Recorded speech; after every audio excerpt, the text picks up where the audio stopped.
با عرض سلام دوستان علاقمندان و راغبان دو. اکنون این نوبت ما شما را از نیم ماراتون بین المللی دوشنبه 2023 از جریان این مسابقات بین المللی خبردار خواهیم کرد. این مسابقات بخشیده بر روز پایتخت جمهوری تاجیکستان مراتب 13 است که برگزار می‌گردد و خیلی مخلصان و هواداران این نمود ورزش را با هم جمع آورده است. در سطح بلند دایر می‌گردد و با قرار شهرداری دوشنبه محترم رستمی اومالی این مسابقات از حساب فوند رشد پایتخت مبلغ گذاری گردیده است و امروز دوندهای جهان را با هم جمع آورده است. نیم ماراتون بین المللی مسابقات سطح بلند می باشد که باید یادرس شد که با تقویم مسابقات اساسیه بین المللی ماراتون ها و دوها در مسافه دور وارد گردیده است. اصلا این نیم ماراتون در مسافه 21 کیلومتر و 97 متر برگزار می گردد و اشتراکچیان آن ورزشکاران است برادر شهری دوشنبه و بهترین دوندهای تاجیکستان تشکیل یافتند. حالا ببینید مردم با یک شکوه و شهامت ادانه در اینجا جمع شده منتظر هستند که در این مسابقات امروزه میان هم مبارزه برند. البته ورزشکاران کسبی در اینجا اشتراک میکنند، چون بالا قید کردیم که نیم ماراتون 13 مراتب است که برگزار می‌گردد و با مناسبت روز پایتخت جمهوری تاجیکستان الکی خط سیر مقرر شده است. نیم ماراتون از نوروزگاه پایتخت جمهوری تاجیکستان آغاز گردید. حالا شماره زیاد اشتراکچیان در خط آغاز میان همدیگر نبرد را آغاز کردند. ببینید مخلصان در پهلوی ورزشکاران کسبی برای طی کردن این مسافه مقرر شده انیقترش 21 کیلومتر و 97 متر مبارزه میبرند. خب من میخواستم برای شما ابراز نمایم که دوستان عزیز به گفته مسئولین چورابینی امساله رسما ورزشکاران 4 دولت را با هم جمع آورده است. بجز از این نمایندگان سفارت و تشکیلات های خارجی در جریان این چورابینی اشتراک دارند. حالا در خط سیری که از جانب نوروزگاه پایتخت جمهوری تاجیکستان به سمت دیدبانگاه ورزاب است، در اینجا شماره زیاد مخلصان را جمع آورده است. بسیار خوب، با یک شور و شوق میان آنها مبارزه است، با یک امید و آرزویی که لااقل اگر شاید اکثرا در اینجا موفق نمیشوند و مهم از آن است که در اینجا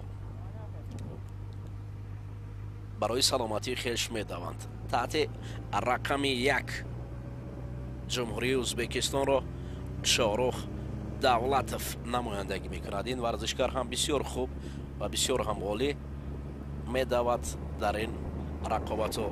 همچنین از جمهوری تاجیکستان میان مردان من جمله مهراب آدینایف است در اینجا در این رقابت ها شرکت دارد.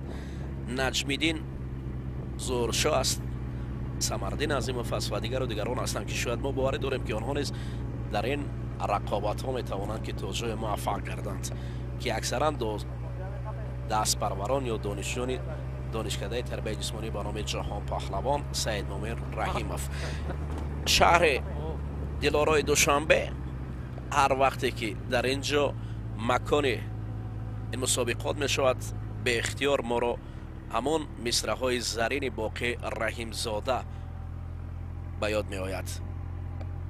در وصف این شهر دلارا خوب گفته است: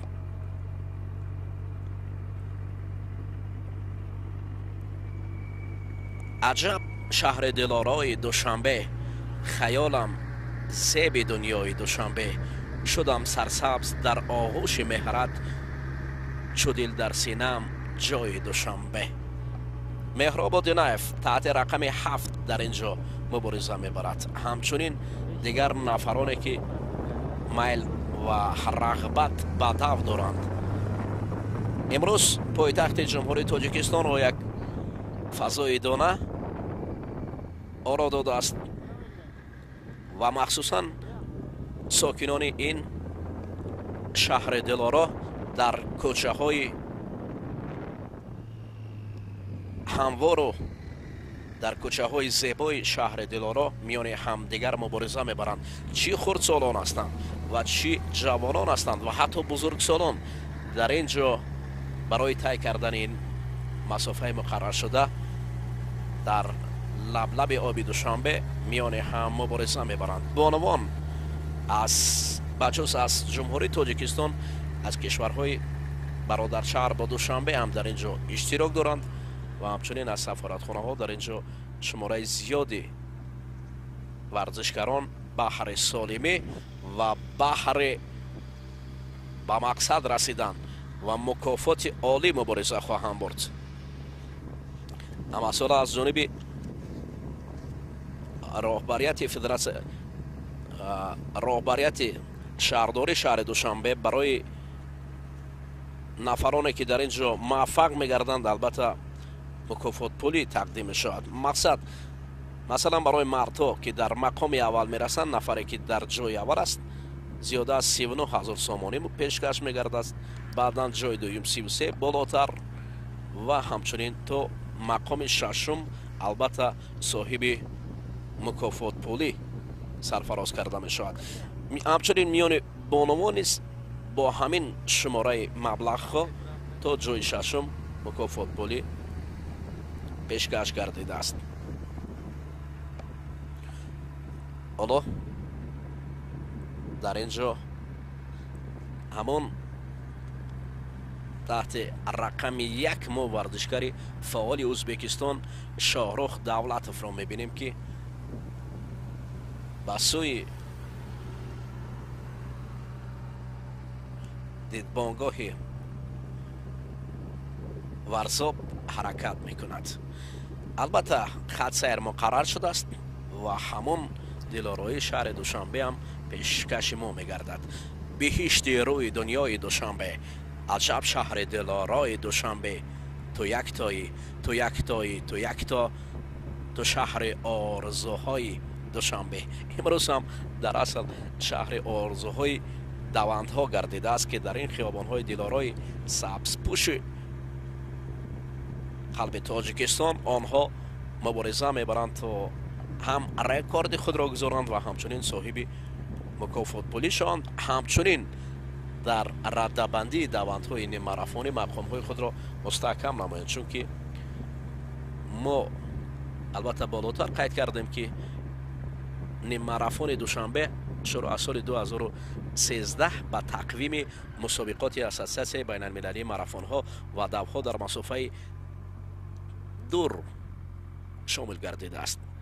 هرچند که نیم ماراتون دوشنبه از سال 2010 در روز پایتخت که شنبه 3 ماه اپریل تجلیل کرده می شود برگزار می گردد و بعد پای هم برگزاری این نیم ماراتون البته اساسیه بین المللی ماراتون ها و قرار اومد که اون رو رسما به تقویم مسابقات ها شامل نماید. ببینید امروز ورزشکاران از افریقا، کنیا حضور دارند که مثلا در این ماراتون شرکت می‌ورزند. مخصوصا ویلسون لیباگ است از کنیا، افیوپیا را هم گرما تلاهون همراهی میکرد. خب من میخواستم درباره تاریخ این نیم ماراتون برای شما معلومات دهم که میان مردان سال 2010 طاهر ممشف قزاقستان مقام اول را کسب کرده بود، بعدا از روسیه بود. یاد داریم که اندری پتروف پای هم 2 سال 2012 2013 مقام اول را کسب کرده بود. همچنین از افیوپیا، از کنیا مردان مقام های اول را کسب میکردند. امسال هم یعنی مردان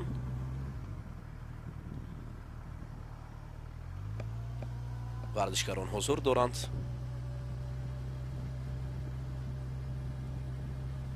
حالا مبارزه میان آنها خیلی هم خوب و دیدنی است.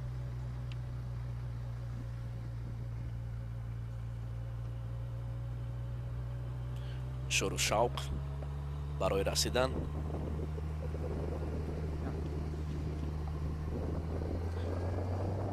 به خط مره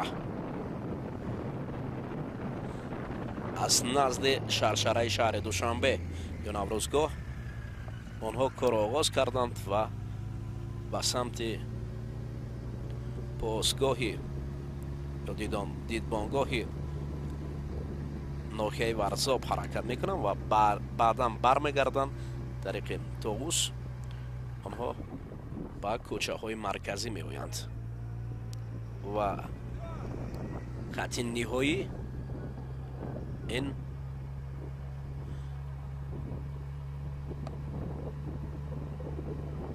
میدان دوستی نزد مجسمه شاه اسماعیل سامانی خواهد بود. حالا رسیدم به نقطه اساسی یا نقطه نهایی میدان دوستی خیلی راه باقی مانده است. 21 کیلومتر بالاتر نیز این مسافه خاطر آسان است و نه هر ورزشکاری عادی میتواند که این مسافه را پشت سر نماید. در اینجا ورزشکاران کسبی شرکت می‌ورزند. انا اکنون طاووسی که ما برای شما معلومات داده بودیم در نزد مجمع آبی ورزشی قصر تنیس و آبی ورزشی شهر دوشنبه که نو بنیاد گردیده است. ببینید باز یک شکوه و شهامت دیگر میدهد. اصلا ورزش که در شهر دوشنبه من جمله خیلی رشد کرده است و بنیاد چنین انشاءات‌های بزرگ ورزشی در قلب تاجیکستان باز هم انگشترین است که امروز برای رشد و رونق مختلف نمادهای ورزش پایه‌گذار هستند. همین دو برای فکر میکنم برای نفرانی که در این رشته ورزش میل و رغبت دارند حاجت دیگر به دیگر کوفت و کام نیست. فقط لب دریا میتوانند در باد و هوای تازه دوشنبه شهر دوند و همیشه در پی برقراری سلامتی خویش باشند. مخصوصا مهراب آدینایف که تحت رقم 7 در اینجا میدود. ما را میدانیم که یک مرتبه در مسابقه های جمهوریوی مقام اول را کسب کرده و پیوسته در چنین مکان های زیبا میدود. حالا امین است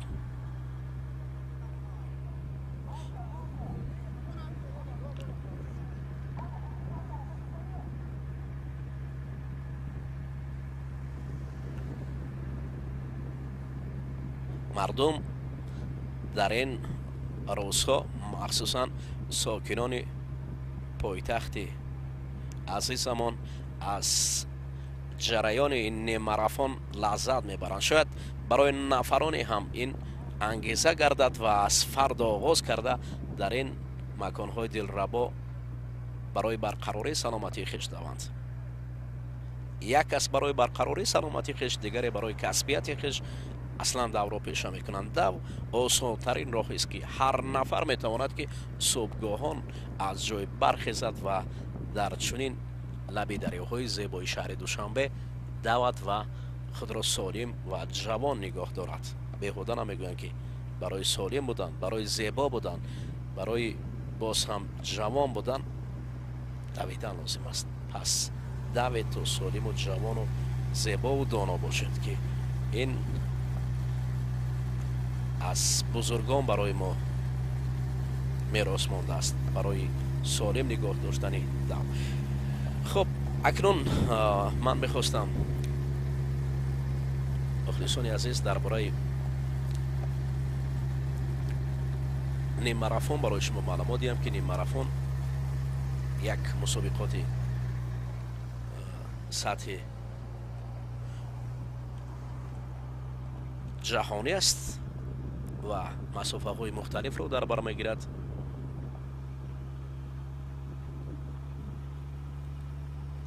مخصوصا نیم ماراتون یک تاریخی اونقدر اگر بگویم که قبلا ماراتون بود، نیم ماراتون تاریخ جوان دارد و با این تاریخ جوانیش امروز در مقیاس جهان خیلی مقام دارد و خیلی شایسته است. در این مسافه میان مردان بیشتر ورزشکاران اوگاندا از کنیا، اکثرا کنیا موفق گردیدند که رکوردیون ها کمتر از 1 ساعت یا 57 دقیقه و 31 ثانیه است. یعنی بانوان باشد ساعت بیشتر 1 ساعت تا 2 ثانیه است از افیوپیا به دست آوردن. بیشتر ورزشکاران افیوپیا در مسابقه های مختلف نیم ماراتونی از کنیا موفق گردیدند. این کشورهای افریقایی در دویدن به قول دیگر همتا ندارند.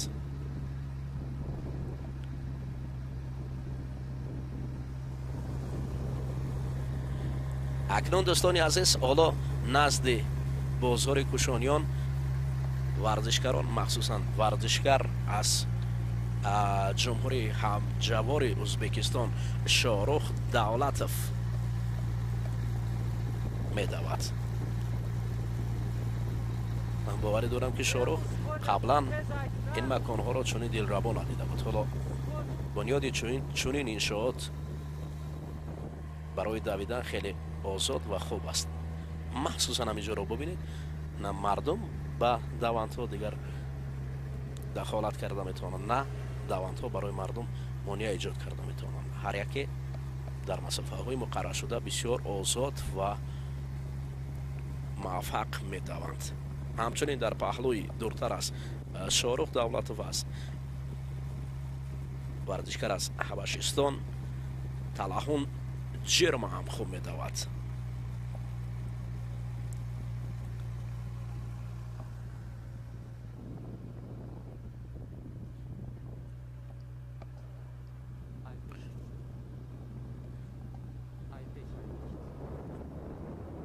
بانوان هم تا قدر پهلوی مردان فعال هستند، اما اکثرا هستند نفرانی که دوستدار این نمود ورزش هستند.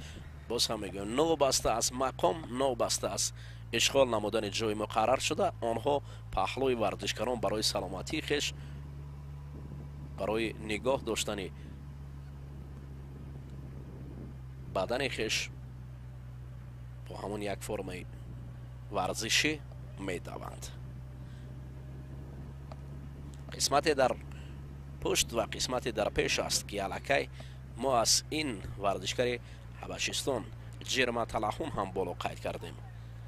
حالا دومین نفره که در پهلوی دنبالگیر از شاروخ دولتوف را این ورزشکار حبشستان طلحون جرما است.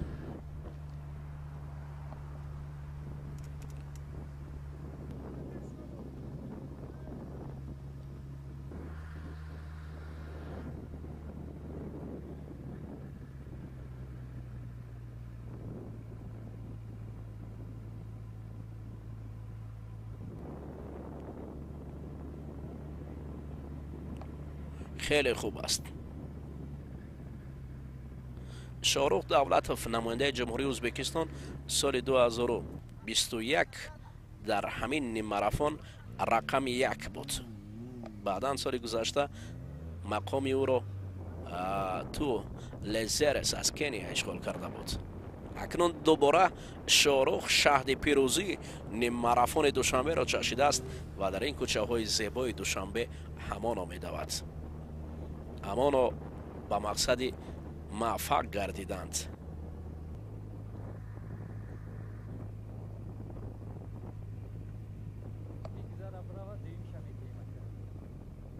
خیلی عالی هستند.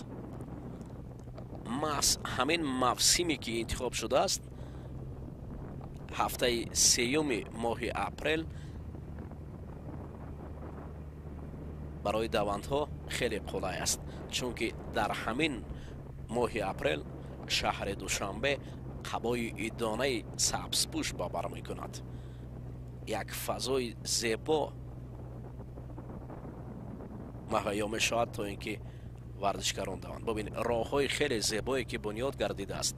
عجب راه های دلارای است که آرزوی درینه ما بود. بسیار عالی. این نیم ماراتون دوستان عزیز از جانب مقامات اجرایی حاکمیت دولتی شهر دوشنبه، رئیست کار با جوانان و ورزش شهر دوشنبه در همکاری با کمیته کار با جوانان و ورزش نزد حکومت جمهوری تاجیکستان، کمیته ملی المپیک جمهوری تاجیکستان و فدراسیون ورزش سبک تاجیکستان به عمل برآورده شده است. پنجگانه که پهلو با پهلو برای رسیدن به خط مرا میان همدیگر تلاش دارند، اما تا هنوز کسی را شاهرخ دولتوی ازبکستانی نمیماند که پهلو حتی نزدیک شود. من جمله جرما تلحون هم رسیدن به شاهرخ دولتوف هنوز دور است. آفرین ورزشکاران ازبکستان چه در گشتن جدا ما وصف هنری آنها میکنیم، چه در نمودهای مختلف بوکس میگوییم، مخصوصا بوکسی نمود المپی. همچنین حالا هم ببینید در نمود دویدن نیم ماراتون آنها فعال هستند و در همین مسابقات من جمله شاهرخ دولتوف رقم 1 است.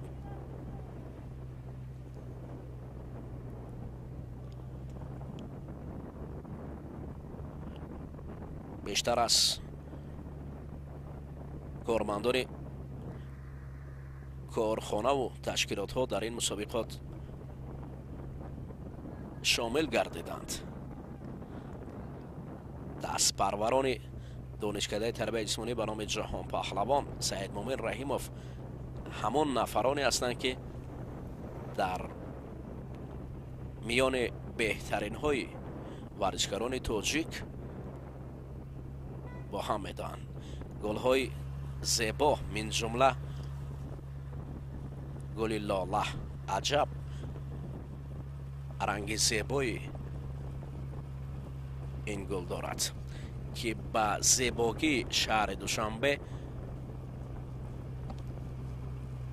باز یک زیبایی دیگر زم میکند. صبح زیبا، خورشید منور برای همه ساکنان من جمله برای دعوت باد هوای خوب است. میگویند که سحرگاهان که خورشید منور زیروی بام دنیا میکشد سر، چنان که بر سر زیبا عروس بپاشد بر سر تو زیور و زر. عجب شهر دلارای دوشنبه، خیالم زیبی دنیای دوشنبه. خواب و خیال از باقی رحیمزاده رفت و حالا باشد اکنون این خواب و خیال به حقیقت مبادل گشته است. کجاست باقی رحیمزاده تا ببیند که او خواب و خیال امروز عملی می شود و چنین مکانهای زیبا، چنین کوچه های دلارا و چنین شهر دلارای دوشنبه اکنون از خیال به حقیقت زیب دنیا مبادل گردیده است. نورسان، دوستداران، جرما تلحون، این ورزشکار حبشیستانی را میباید که پهلوی شاهرخ دولتوف باشد، اما آنها سرعت افزایی نمی کنند، با یک سرعت مقرر شده می دوند، ولی شاهرخ دولتوف در پیش است.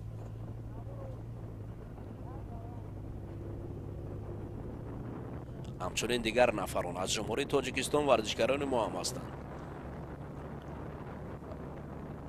سمرالدین عظیموف یعنی بانوان از تاجیکستان، سلحجه غفارزاده، اولیاما کوزمینووا،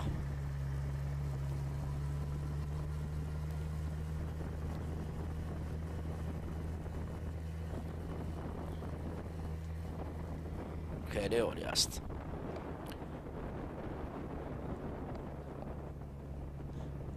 لب دریای دوشنبه مکان نبرد ورزشکاران دوند جهان نیم ماراتون انتخاب گردیده است. شاهرخ دولتوف همانا رقم یک نیم ماراتون محسوب می شود. او به سوی مقصد همانا می دود، جهد می کند، تلاش می ورزد، مبارزه می کند تا اینکه اولین شده به خط مرا رسد. ولی رسیدن به خط مرا هنوز هم تقاضا می کند که ورزشکاران دیگر را هم به مبارزه بیارد، آنها تلاش کنند تا اینکه موفق گردند. خوب رفته ایستاده است.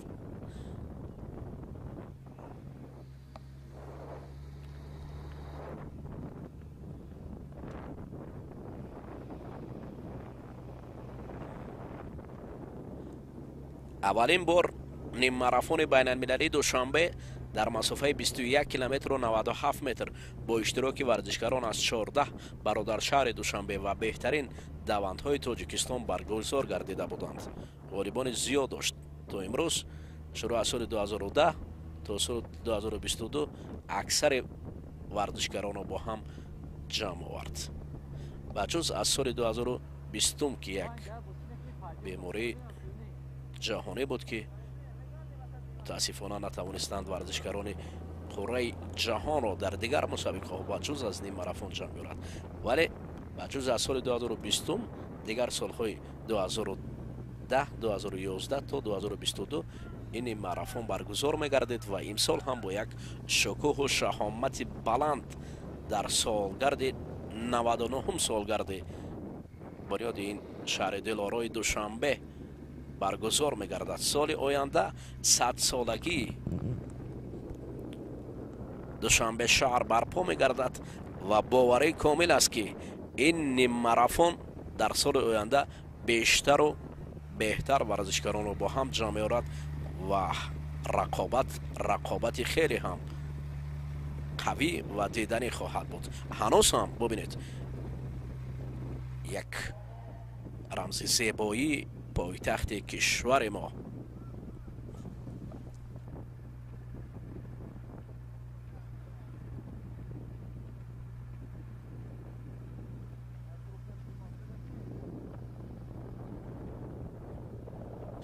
یک نوای زیبای میدان آزادی پیشکش ما گرده دوستان عزیز. و اکنون رقابت در راه مرکزی به سوی میدان دوستی شاهرخ دولتوف را میبرد. در پهلوی شاهرخ جرم تلحون است، حبشستانی. او هم تلاش برای رسیدن به مقام افتخار میکند. ورزشکاران ما کجا هستند؟ سمردین عظیموف برای رسیدن به خط مرا تلاش دارد. او هم میدود. ورزشکار قزاقستان رحیمجان کلمانوف باز دوباره از نوای دلارای دوشنبه ورزشکار قزاقستان هم خوب و بهتر. حالا سیومین نفر است که بعد از شاهرخ و جرما میدود. بانوان قزاق هم در اینجا شرکت دارند. از ازبکستان هم خوب میدوند. اکنون خط سیر رفته رفته به قسمت نهایی کوتاه می شود. رقابت هم تیزوتون می گردد. در اینجا من جمله سگانه که هستند: شاهرخ دولتوف، جرما تلحون، رحیمجان کلمانوف، یکی از جمهوری ازبکستان، دیگر از حبشستان و سیومین از قزاقستان است. سمردین عظیموف، مهراب آدینایف، ظهورشاه نجمیدین، نمایندگان جمهوری تاجیکستان هم پهلوی این ورزشکاران کسبی به سمت خط مره می دوند.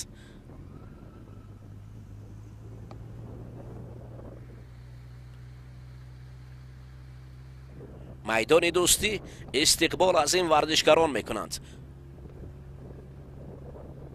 باغ‌های دلربا، مکان‌های دیدن برای سیاحان خیلی جالب است که امروز تاجیکستان ما را مخصوصا دوشنبه شهر را میان شهرهای جهان باز هم مقامدار و قدرتمند گردانیده است.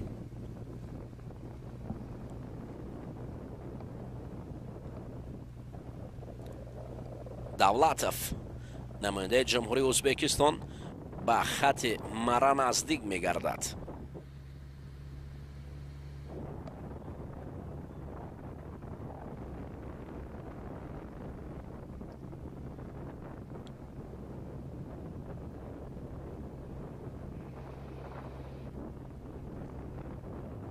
мардуми осоиштаи душанбешаҳр аз дидани ин лаҳзаҳо ҳаловат мебаранд. шояд барои баъзе ҳам барои аксар мардуми махсусан душанбешаҳр давидани варзишгарон ангеза диҳад.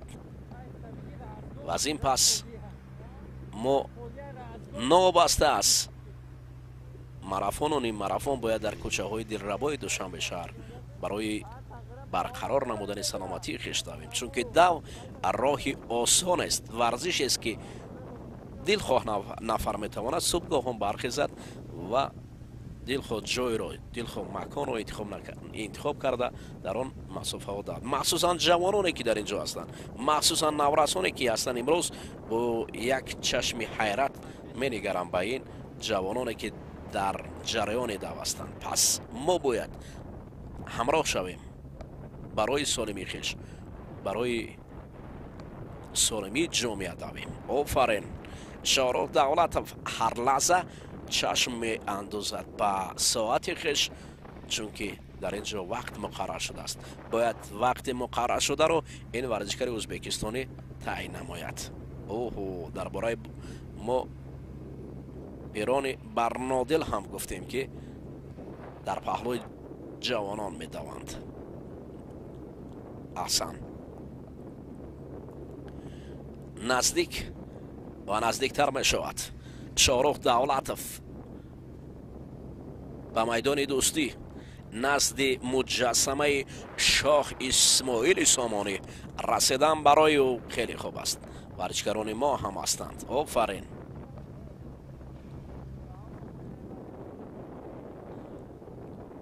самариддин азимов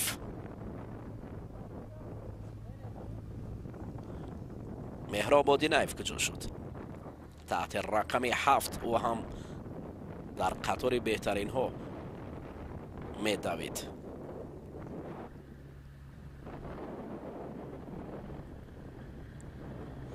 аммо шоҳрух давлатов дар ин ҷо садарнишиниро ба касе намедиҳад. ташаббус дар дасти ӯ аст. ҳоло ба боғи ба майдони дӯстӣ наздик шуд ва ҳатто расид ба майдони дӯстӣ, вале назди муҷассамаи шоҳ исмоили сомонӣ ва махсусан хати марра каме дигар боқӣ мондааст.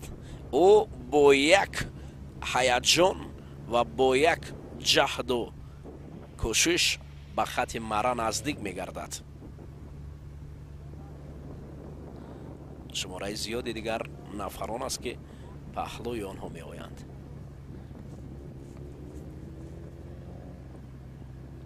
шоҳрух давлатов наздик мешавад ба хати марра.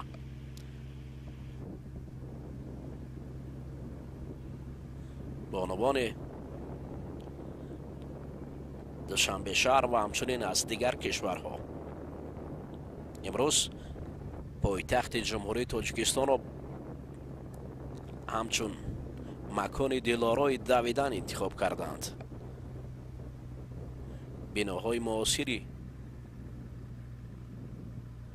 шаҳри душанбе истиқбол аз варзишгарони ҷаҳон мекунад. ҳоло бубинед, шоҳрух давлатов ҳамчун рақами 1 парчами ҷумҳурии ӯзбекистонро сари кит мегирад ва ба хати марра наздик мегардад. чанд сония дигар боқӣ мондааст то ин лаҳзаҳои пирӯзӣ, лаҳзаҳои хотирмони хешро истиқбол гирад ва ҳамин тариқ рақами 1 ин марафон эътироф гардид. шоҳрух давлатов бо гузашти 1 соат бештар ҳамчун даванди рақами 1 дар ниммарафони душанбе 2023 эълон гардид. Акнун дуюмин нафаре ки ба хати марра наздик мегардад Ҷерма Талаҳун аст. Ҳабашистон чанд сония дигар дер мондааст аз Шорух Давлатов то истиқбол аз пирӯзӣ хеш кунад. Чанд дақиқаи дигар расидан барои Талаҳун Ҷирма каме дигар боқӣ мондааст. ӯ ҳам дуюмин нафар шояд номзад барои ба даст овардани мақоми ифтихорӣ маҳсуб шавад. ҳоло Ҷирма Талаҳун кӯтоҳтарин масофаро акнун тай кардан мехоҳад, вале дигарон дур ҳастанд. вале махсусан мо мунтазир ҳастем ки дар шашгонаи беҳтарин аз ҷумҳурии Тоҷикистон ки меома бошад. Талаҳун Ҷирма ба хати марра ҳарчи зудтар ва бештар наздик мешавад. аллакай истиқбол метавон аз пирӯзии навбатӣ ё мақоми дуюми Ҷирма Талаҳун кард. Ҳабашистон дуюмин нафарест ки баъди Шорух Давлатов хуб эълон мешавад. навори зебо ва дилорое ки инҷо пешкаши мо мегардад аз расидани Ҷирма Талаҳун.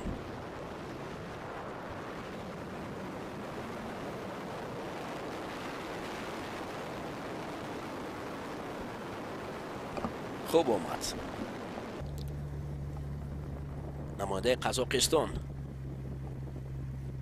Раҳимҷон Келманов таҳти рақами 3 медавад. шояд довталаби навбатиӯ бошад барои расидан ба хати марра. онон ки аз мо Самардин Азимов буд, Мероб Одинаев буданд, онҳо қафо монданд.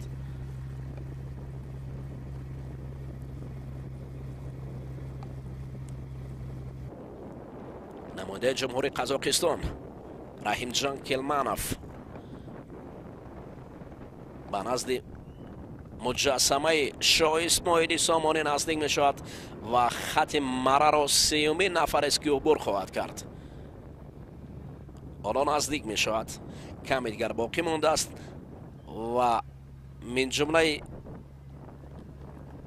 хуштолеон ин 3-юмин нафар аст. Раҳимҷон Келманов мақоми 3-юмро касб кард бо гузашти 1 соату 6 дақиқа чанд сония дигар.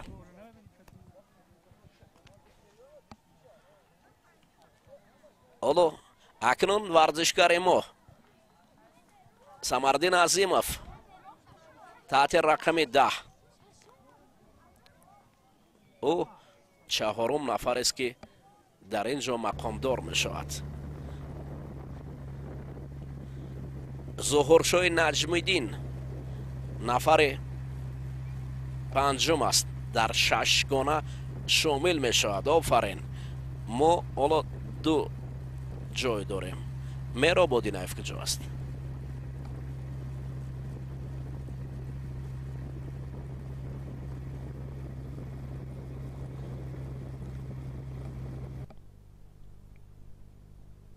барои бештарин нафарон мушкил аст. миёни бонувон дӯстони азиз, Катерина Тангускова аз ҷумҳурии Ӯзбекистон. оҳо ҳар ду намояндаи ҷумҳурии Ӯзбекистон дар ин ҷо мақомдор ва аввалин ҷойро касб карданд.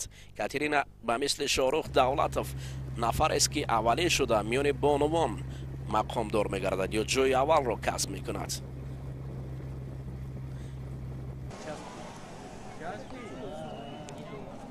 аз ҷумҳурии Тоҷикистон Уляма Кузминова дар мақоми дуюми бонувон қарор мегирад. Зулҳиҷа Ғафорзода мақоми 3-юмро касб мекунад. дӯстони азиз,